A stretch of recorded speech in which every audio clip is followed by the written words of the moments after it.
Makamu mwenyekiti wa halmashauri ya wilaya ya Songea, Simon Kapinga, amewataka wataalamu wa halmashauri hiyo kusimamia kwa uadilifu miradi ya maendeleo katika jimbo la Peramiho wakati baraza hilo litakapovunjwa kwa mujibu wa sheria, ili kuondoa dhana ya ufukuzwaji au kusimamishwa kazi kutokana na uzembe au ubadhirifu wa fedha za umma. Makamu huyo mwenyekiti ametoa wito huo kwenye kikao cha baraza la madiwani cha robo ya 3 kilichofanyika katika ukumbi wa halmashauri hiyo. Makamu mwenyekiti Kapinga akizungumza kwenye baraza hilo alikuwa na haya ya kusema: hakuna kata wala kijiji ndani ya halmashauri yetu ambayo haijapata pesa za shughuli mbalimbali za maendeleo. Kwa hiyo nichukue nafasi hii kwa dhati kabisa kupitia baraza hili kumshukuru kwa dhati kabisa Mheshimiwa Rais wa Jamhuri ya Muungano, mama yetu mpendwa, ambaye sisi wote tunaamini kwamba Chama cha Mapinduzi kwenye mkutano wao mkuu uliofanyika Dodoma hawakufanya makosa. Walikwenda kutuwakilisha vizuri, kumteua tena na kumpendekeza kuwa mgombea pekee wa Chama cha Mapinduzi. Lakini jambo la pili, nitoe shukrani za dhati kwa Mheshimiwa Rais, lakini pia kwa mama yetu Jenista Joakim Mhagama, Mheshimiwa Waziri wa Afya. Kiukweli, Mheshimiwa mwenyekiti wa Chama cha Mapinduzi wa wilaya yetu, kwa nafasi ya pekee kabisa naomba tufikishie salamu hizi kwa Mheshimiwa mbunge. Tunamshukuru sana. Tukio au kitendo cha kutuletea madaktari bingwa wa magonjwa ya kansa kutoka Ocean Road na kuweka kambi ndani ya hospitali yetu ya Peramiho, kiukweli kimesaidia sana wananchi wetu wanyonge ambao walikuwa hawana uwezo wa kufika Dar es Salaam pale Ocean Road kuweza kukutana na wale wataalamu. Kwa namna moja au nyingine, niwe tu kweli kwamba wananchi wetu ambao wana changamoto hiyo wamepata msaada mkubwa sana. Tunamshukuru sana na Mungu ambariki sana.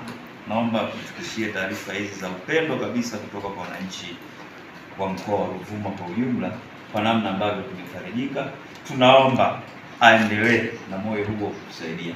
Watu wetu kiukweli tunaumwa, watu wengi tunaumwa. Uwezo wa kufika kwenye mazingira hayo ya kupata matibabu ni magumu, lakini tunaposogezewa huduma za kibingwa kama hizi karibu na maeneo yetu ni ukombozi mkubwa. Na nadhani unajua Mheshimiwa mwenyekiti wa chama kwamba afya ndio mtaji nambari 1 wa binadamu. Kwa hiyo tunashukuru sana. Lakini jambo jingine ambalo pia nitaka nikutolee maelekezo ni kuhusu usimamizi wa miradi. Mheshimiwa diwani, ninaamini sisi tupo ukingoni, tunaelekea kwenye kuvunja mabaraza na tunakwenda kwenye uchaguzi. Natamani sana kumkumbusha mkurugenzi kwamba baada ya kipindi hiki cha mpito ambacho waheshimiwa diwani hawatakuwepo, watakuja kurudi. Napenda wanaporudi basi angalau waje waanzie pale walipoishia. Wanaporudi wakute ile miradi ya maendeleo ambayo walikagua na kuiacha inaendelea kutekelezwa, basi iwe imetekelezwa kwa ufanisi ule ule ambao sisi pia tunautarajia uwepo. Isiwe hii sasa kuwa nafasi ya wataalamu, kwa sababu baraza yamevunjwa, sasa wanaita shamba la bibi. Kila mtu anafanya kile anachokijua yeye. Siku baraza likirudi wameapishwa, kazi ya kwanza mkurugenzi ni kupokea taarifa ya utekelezaji wa shughuli zote wakati baraza limevunjwa. Manake baraza jipya litatakiwa kuipokea. Pale ndipo yanapoanza matatizo. Kwa sababu bahati mbaya nzuri, ninaamini kiongozi wetu yuko hapa. Sidhani kama anaweza kadondosha kitu pale. Na ametuahidi amejipanga vizuri. Kwa hiyo ninaamini kwamba tusitarajie kwamba tutajaza sura mpya. Tuamini kwamba sura zile zile tunazomalizana nazo kwa sasa na ndo zitakuja. Kwa hiyo zinajua zilipoishia. Si naeleweka ndugu zangu? Kwa sababu wakati wote kwa uzoefu wangu wa vipindi viwili, kila baraza jipya linapoingia linakuta madudu kibao. Na hapo ndipo inapoanza ule mshike wa kuanza kusimamishana kazi, kuazimiana, kufukuzana, si unaeleweka vizuri, kitu ambacho katika mazingira ya kawaida sisi hatuji hapa kwa ajili ya kufukuzana. Lakini wako wachache kwa sababu ya kuto kutambua nafasi zao wanakuja wenyewe kutengeneza matatizo.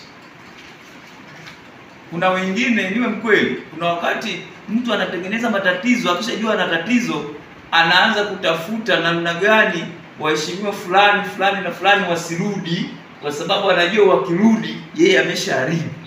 Bahati mbaya sana chama ndio chenye kufanya hilo. Kwa hiyo hata ukitafuta michango mbalimbali kwa wadau wako ili fulani asirudi, kwa sababu akirudi jambo hili nililofanya watakwenda kunifukuza, mwisho wa siku utatumia uchumi alafu unakuta wanarudi.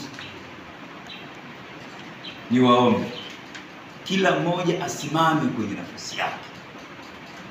Pokeeni maelekezo ya mkurugenzi, mpeni mkurugenzi ushauri ulio sahihi, fanyeni kazi kwa weledi. Mmepewa majukumu kwa taaluma zenu.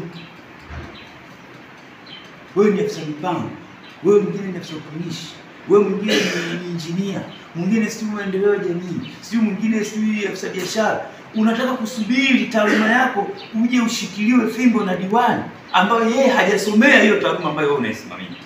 Ni aibu. Kwa upande wake, katibu wa baraza hilo ambaye pia ni mkurugenzi wa halmashauri ya wilaya ya Songea, Elizabeth Gumbo, alikuwa na haya ya kusema. 10 ya mwezi wa 5 mwaka 2025 ambao katika halmashauri yetu mapokezi ya mwenge wa uhuru yatafanyika katika kata ya Mpandangindo kwenye shule ya msingi Mpandangindo, lakini tutakimbiza mwenge huu wa uhuru katika miradi mbalimbali ya eneo letu na kwenda kufanya mkesha wa mwenge wa uhuru katika kata ya Magagura katika shule ya msingi Magagura. Kwa nilikuwa naomba nitoe tangazo hili, waheshimiwa madiwani pamoja na wajumbe na wageni wote ambao mmehudhuria kikao hiki, tuungane kwa pamoja kuhakikisha kwamba tunapokea mwenge wetu wa uhuru siku hiyo na kukesha pamoja mpaka tarehe 11 ambayo tutakabidhi katika halmashauri ya wilaya ya Mbinga.